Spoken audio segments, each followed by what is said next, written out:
அஸ்ஸலாமு அலைக்கும். நபி ஸல்லல்லாஹு அலைஹி வஸல்லம் அவர்கள் எத்தனை உம்ரா எத்தனை ஹஜ் செய்தார்கள்? அதை எப்போது செய்தார்கள்? அல்லாஹுவின் தூதர் ஸல்லல்லாஹு அலைஹி வஸல்லம் அவர்கள் 4 உம்ராக்கள் செய்தார்கள். தமது ஹஜ்ஜுடன் செய்த உம்ராவை தவிர மற்ற அனைத்தையும் துல்கஅதா மாதத்திலேயே அவர்கள் செய்தார்கள்.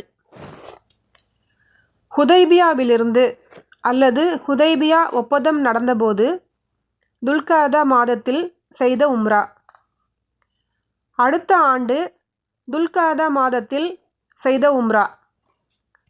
ஹுனைன் போரில் கிடைத்த போர் செல்வங்களை பங்கு வைத்த இடமான ஜிஹ்ரானாவிலிருந்து துல்கஅதா மாதத்தில் செய்த உம்ரா.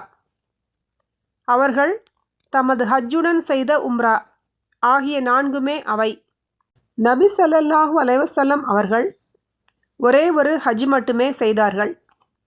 முஸ்லிம் 2404.